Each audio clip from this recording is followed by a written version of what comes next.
Hi guys, মই মৰমীয়ে পুনৰ মোৰ ইউটিউব চেনেললৈ আপোনালোকক স্বাগতম জনাইছোঁ। আজি বহুত দিনৰ মূৰত পুনৰ ভাবিলোঁ এটা ভিডিঅ' মই আপোনালোকক দিওঁ, কাৰণ সময়ৰ অলপ অসুবিধাৰ কাৰণে মই ভিডিঅ'বিলাক বনাব পৰা নাই। তাৰ কাৰণে মই দুখিত। ভাবিলোঁ ভিডিঅ' এটা পুনৰ মই বনাই আপোনালোকক দিওঁ। আজি মই এটা বনাম ৰেচিপিটো হৈছে মিঠা জাম। মই খাই ভাল পাওঁ আৰু সেই ভাবিলোঁ মই আপোনালোককো ভিডিঅ'টোত দিওঁ।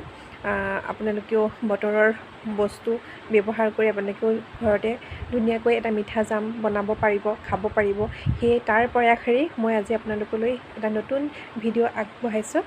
যদি ভিডিঅ'টো চাই ভাল পায় তে পোনপ্ৰথমতে মোৰ চেনেলটো ছাবস্ক্ৰাইব কৰিব, লাইক কৰিব, কমেণ্ট কৰিব, শ্বেয়াৰ কৰিব আৰু ভিডিঅ'টো আপোনালোকে আৰম্ভণিৰ পৰা শেষলৈকে ভালকৈ চাব। তেতিয়া বুজি পাব যে কেনেধৰণে বস্তুখিনি মই ব্যৱহাৰ কৰিছোঁ আৰু ঠিক সেইদৰে আপোনালোকেও ব্যৱহাৰ কৰি বস্তুখিনি দিব পাৰিব। আৰু ৰেচিপিটোত মই কোনো তেল ব্যৱহাৰ কৰা নাই, বিনা তেলত মই এই জামটো বনাই আপোনালোকক আজি দেখুৱাম। আহকচোন চাওঁ মই কেনেদৰে ৰেচিপিটো বনাইছোঁ। মই আপোনালোকক কৈছোঁ যে মই ঘৰতে পোৱা বস্তুৰে মই আজি আপোনালোকক কিবা এটা বনাই দেখুৱাম। সেয়া হৈছে বিলাহী। এই বিলাহীখিনি মোৰ ঘৰতে লগা ঘৰুৱা বিলাহী। মই বিলাহীখিনি গুটিখিনি আঁতৰাই ধুনীয়াকৈ ধুই লৈছোঁ। ইয়াত 1 কেজি 1.5 কেজিমান আছে বিলাহী, ডাঙৰ বিলাহী। আৰু এনেকৈ ধুনীয়াকৈ গুটিখিনি আঁতৰাই ধুই লৈছোঁ। তাৰ পাছত এইফালে লৈ লৈছোঁ গুড়। অকণমান গুড় কাটি লৈছোঁ মই সৰু চিচাৰ বাতি এটাত। এয়া চেনি আছে ইয়াত 3 চামুচ। আৰু এইটো হৈছে ইলাচি পাউডাৰ, এইটো ঘিউ। আৰু ইয়াত আছে জালুক, মই গুড়ি কৰি লৈছোঁ, অলপ ডবোৱাকৈ ৰাখিছোঁ। এইটো হৈছে মা মছলা, তেজপাত, লং 4টা আৰু জলকীয়া 2টা, শুকান জলকীয়া 2টা লৈছোঁ। আৰু এই গোটেই বস্তুখিনি মই কেনেদৰে বনাম আপোনালোকক দেখুৱাম। চাওঁ আহকচোন। এখন ননষ্টিক কেৰাহী লৈছোঁ আৰু মোৰ গেছ অন আছে। প্ৰথমতে এগিলাচ পানী দিছোঁ আৰু এতিয়া মই ঢাকনা মাৰি দিছোঁ। পানী উতলি আছে। ইয়াত মই আপোনালোকক এটা বস্তু দেখুৱাবলৈ নহ'লে, সেয়া হৈছে নিমখ। এতিয়া মই এখন চামুচেৰে আধা চামুচমান হ'ব মই ইয়াত নিমখ দি দিছোঁ।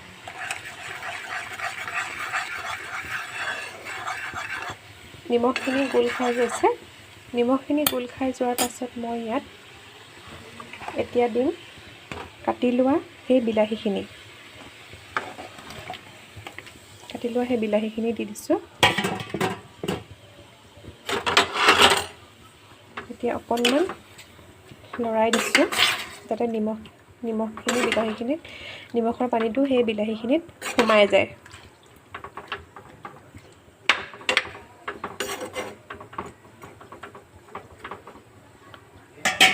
এতিয়া ইয়াত মই 2টা তেজপাত দি দিছোঁ আৰু লগতে এই লংকেইটাও দি দিছোঁ। এতিয়া পুনৰ মই ঢাকনা মাৰি এইখিনি ভালদৰে সিজিবলৈ দিম। এতিয়া ঢাকনাখন খুলি আকৌ এবাৰ চেক কৰি লওঁ। ধুনীয়াকৈ বিলাহীখিনি সিজিছে।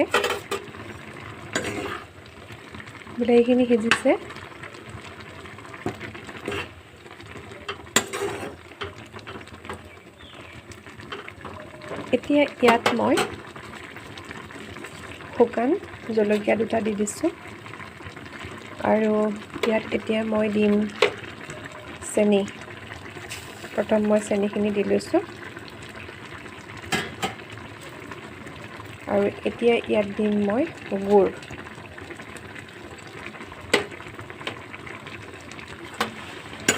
চেনি আৰু গুড় দিয়াৰ পিছত মই অকণমান লৰাই দিছোঁ।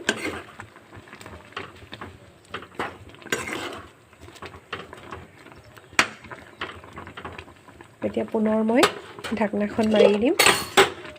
এইখিনি ভালকৈ আকৌ অলপ সিজি লওক।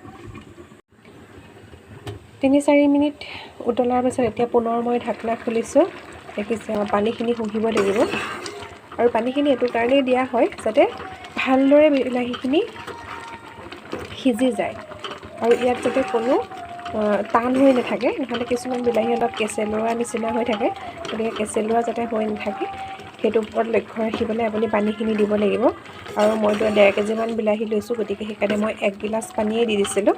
আৰু বিলাহীখিনি সিজিলেতো তাৰ পৰা পানী ওলাইছে, চেনি দিলেতো পানী ওলাইছে, গুড় দিলেতো পানী ওলাইছে, গতিকে এই পানীখিনি শুহি নিজৰ প্ৰয়োজন অনুযায়ী মই ডাঠ বা পাতল কৰি ল'ম, সেইটো মোৰ নিজৰ ওপৰত নিৰ্ভৰ হ'ব। গতিকে এইখিনি আৰু অলপমান মই উতলিবলৈ দিম। আৰু এতিয়া মই ইয়াত দিম জালুক, মই গুড়ি কৰি লোৱা ইয়াত মই এতিয়া জালুক দিম।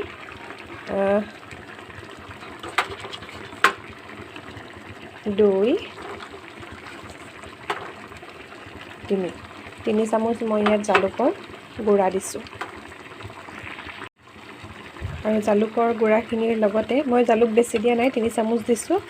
কাৰণ শুকান জলকীয়া মই ইয়াত 2টা দিছোঁ। এতিয়া মই দিম মা মছলা পেকেটটো মই খুলি লৈছোঁ, মা মছলা অকণমান দি দিম মোৰ নিজৰ জোখমতে, আৰু আপোনালোকে এইটো দিবও পাৰে নিদিবও যায়। এতিয়া মই ভালদৰে পুনৰ উতলিবলৈ দিম, এইখিনি ভালকৈ উতলক। 3-4 মিনিট উতলাৰ পাছত এতিয়া পুনৰ মই ঢাকনখন খুলিছোঁ। দেখিছে বিলাহীখিনি ডাঠ হৈ গৈছে। আৰু এতিয়া মই ইয়াত দিম ইলাচি পাউডাৰ। ইলাচি পাউডাৰ মই মোৰ নিজৰ জোখমতে দিম, এইটো আপোনালোকে খাই ভাল পালে দিব, খাই ভাল নাপালে নিদিলেও হয়, এইটো অপশ্যনেল হয়। মই মোৰ নিজৰ জোখত অকণমান দি লৈছোঁ।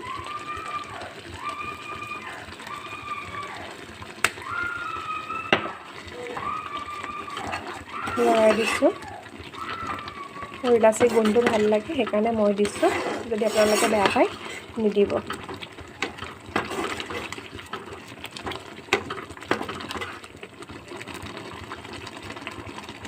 ইয়াত মই কোনো ধৰণৰ তেল ইউজ কৰা নাই, বিনা তেলত বনাইছোঁ। কিন্তু মই ইয়াত এটা বস্তু দিম, সেইটো হৈছে ঘিউ। মই ইয়াত ঘিউ দিম। ইয়াত মই অন্নপূৰ্ণা ঘিউটো লৈছোঁ, মোৰ গোন্ধটো ভাল লাগে। আৰু এই ঘিউটো মই দিছোঁ মোৰ নিজৰ জোখেৰে।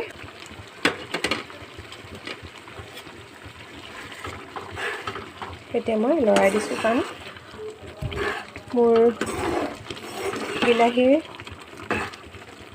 জামখিনি মোৰ ৰেডি হৈছে অলৰেডি। আৰু এইখিনি মই ৰুটিৰ লগত বা ব্ৰেডৰ লগত বা কোনোবাই যদি ভাল পায় ভাতৰ লগতো খাব পাৰে, আৰু মই ভাল পাওঁ যিহেতু, সেইটো কাৰণে মই এনেকৈ বনাই থওঁ। আৰু এইখিনি ধুনীয়াকৈ আপুনি ৰ'দত দিব পাৰে, আৰু নাইবা ফ্ৰিজতো ভালকৈ থৈ দিব পাৰে। আৰু শেষত যদি বহুত দিন থ'ব বিচাৰে তেতিয়া অকণমান ভিনেগাৰ দিব পাৰে, ঠাণ্ডা হোৱাৰ আগে আগে। বহুত গৰম হৈ থাকোঁতে ভিনেগাৰটো দিব নালাগে, যেতিয়া অলপ কুহুমীয়া হৈ থাকে তেতিয়া ইয়াত ভিনেগাৰ অকণমান দিব, তেতিয়া বহুত দিনলৈকে ভাল হৈ থাকিব। অকণমান লৰাই দিছোঁ, হেতা পাত মাৰি দিছোঁ, যাতে ভালকৈ বিলাহীখিনি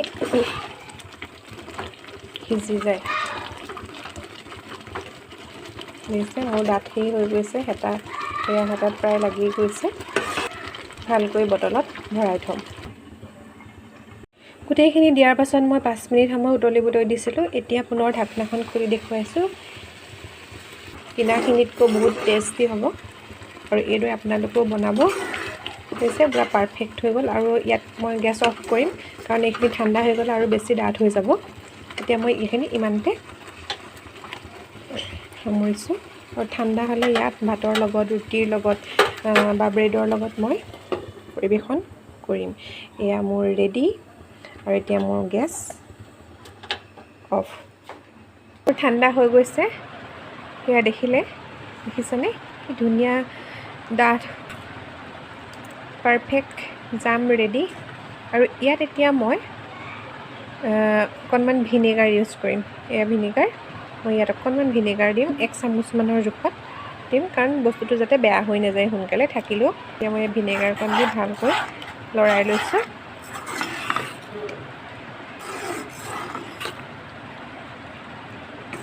ঠাণ্ডা হৈছে যিহেতু এতিয়া মই এইখিনি বটলত ভৰাম। এটা চিচাৰ বটল লৈছোঁ। এই চিচাৰ বটলটোত মই ধুনীয়াকৈ এইখিনি ভৰাই ল'ম। তাৰ পাছত মই ৰ'দত বা ফ্ৰিজত। হাই গাইজ, মই আজি আপোনালোকক যিটো টেষ্টি ৰেচিপি বনাই দেখুৱালোঁ, সঁচাকৈ বহুত টেষ্টি। আপোনালোকে এবাৰ বনাব, খাই চাব, তাৰ পাছত আপোনালোকে মোক কমেণ্ট কৰি জনাব। আৰু কোনো তেল ব্যৱহাৰ কৰা নাই, বিনা তেলত মই ৰেচিপিটো বনাইছোঁ আৰু মোৰ ঘৰুৱা সামগ্ৰীৰে মই বনাই দেখুৱাইছোঁ। হয়তো আপোনালোকে বজাৰৰ পৰা কিনি অনা বিলাহী হ'লেও হ'ব, কিন্তু খালি ভালকৈ চাফা কৰি ল'ব, গুটিখিনি আঁতৰাই ল'ব, কাৰণ গুটিখিনি আমাৰ স্বাস্থ্যৰ কাৰণে বৰ ভাল বস্তু নহয়। বা জাম বনাইছোঁ, মিঠা জাম হ'ব, গতিকে মিঠা জামটোত অলপমান টেঙা ভাৱটো আহিলে বেয়া লাগিব খাই।